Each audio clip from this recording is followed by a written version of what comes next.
Então, a sua ideia é que a gente coloque no papel mesmo, faça aquela planilha. Por exemplo, gasto com cartão de crédito, prestação disso, daquilo, água, luz, são aquelas contas também que a gente tem que pagar, não tem jeito. Exatamente, eu gosto sim de colocar tudo no papel, não precisa ser aquela planilha que poderia ser usada pela NASA de tão sofisticada. Que às vezes a gente fala planilha, a pessoa já, opa, nem sei mexer nisso. Né? Não precisa desse nível de sofisticação, mas eu gosto muito de dividir em 4 partes.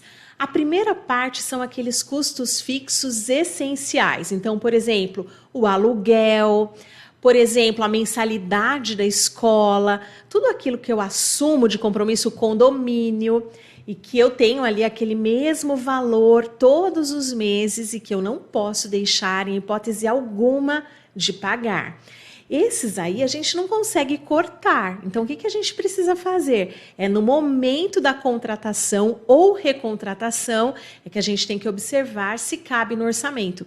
Não dá, né, para a gente ficar trocando a criança de escola ou para ficar mudando de casa ou de condomínio. Então, esses são os gastos fixos essenciais. O cuidado é ali na hora de contratar. E tem que saber, né, mais ou menos o que você vai gastar com isso todos os meses, porque às vezes as pessoas se perdem até nessas contas fixas. Exatamente. Ou não olha direito. Às vezes muda para um apartamento, por exemplo, que você tem que somar ali qual que é o valor do condomínio, qual que é o valor do IPTU, que muitas vezes você tem um anúncio ali do valor do aluguel e não consta tudo isso, mas isso vai ser fixo e vai ser essencial, não tem como fugir. Depois a gente tem aqueles gastos essenciais, mas que eles são variáveis. E aí entra a conta de luz, a conta de água, a conta de gás, que a gente às vezes coloca no débito automático e não controla. Não. Né? Essas contas, apesar de serem fixas, a gente tem como controlar. Tem como primeiro revisar para ver se está tudo certo, porque muitas vezes pode acontecer um vazamento de água, pode ter um problema de oscilação no seu relógio de energia que você não está percebendo, ou pode ter gastos ali mesmo exagerados. Aquele calor que você ligou mais o ventilador, não é? O ar-condicionado, nessa época do ano. Né, que gasta muito banho mais demorado, ou então aquela roupa que se lava muito, né? Às vezes se bate a máquina, quem tem criança usa muito a máquina de lavar, e é muito curioso, né? Porque o ciclo de pegar a roupa suja, colocar na máquina e estender no varal, ele é rápido. Mas, às vezes, o tirar do varal, dobrar e guardar, ou passar e guardar, isso demora uma eternidade.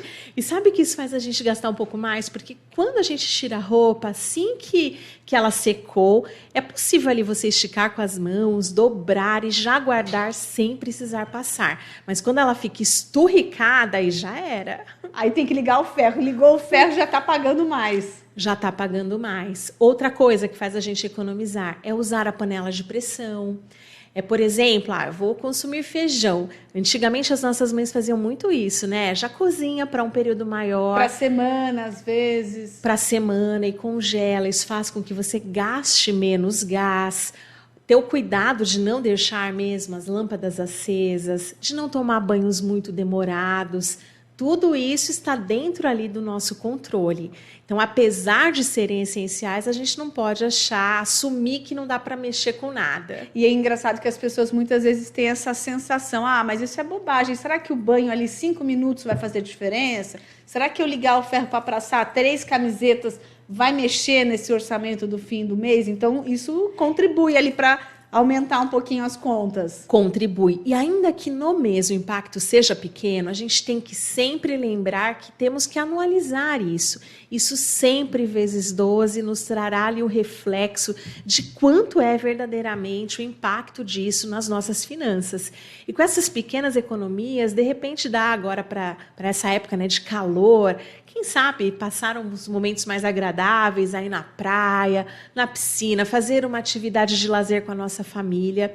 E além de tudo isso, a gente também tem que pensar no meio ambiente, no consumo consciente. Isso também faz parte. Faz parte desse pacotão, né? Às vezes a gente pensa muito nessa questão de conta, de economia, mas tem esse outro lado também, que é essa economia do meio ambiente, que também faz toda a diferença nessa conscientização das pessoas. E eu queria saber, porque nessa planilha entram esses gastos que a gente pode optar realmente, que é esse gasto, por exemplo, com lazer, né, aquele extrinha, aquela gordurinha para um passeio, por exemplo? Sim, então, ao somatório desses dois primeiros que nós falamos, os fixos essenciais, né, e os variáveis essenciais, eles não podem ultrapassar 50% da nossa renda. Então, o somatório de tudo aquilo que eu gasto recorrentemente, nos variáveis também entra a questão do supermercado. Ai, tem isso ainda, né? Que o supermercado você vai, hoje em dia você até assusta no caixa, né? Assusta. Outro dia eu fui comprar uns 5, 6 itens, quando eu vi o valor, pedi até para revisar e estava certo mesmo, é chocante. Então, tudo isso somado tem que ter no máximo ali 50% de comprometimento. Aí entram os gastos não essenciais. Primeiro, os não essenciais fixos, que aí a gente vai ter tudo aquilo que a gente começou falando, né? Aqueles serviços por assinatura que a gente contrata, a academia, tudo aquilo que eu me comprometo a pagar todos os meses, de forma recorrente. As tarifas bancárias entram aí.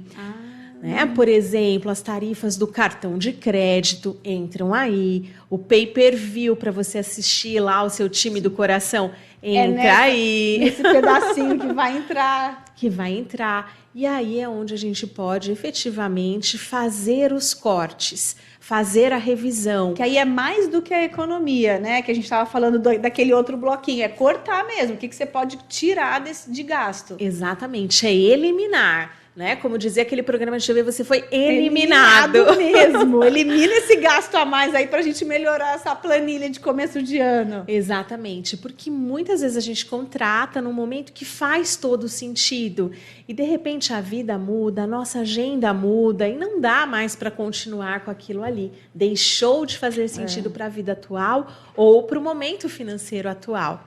Sempre em finanças a gente fala uma palavra chamada trade-off, né? Que é a troca, é a escolha. Eu escolho uma coisa em detrimento de todas as outras. Então eu tenho que realmente entender o que é importante para mim para tirar aquilo que não é. E aí,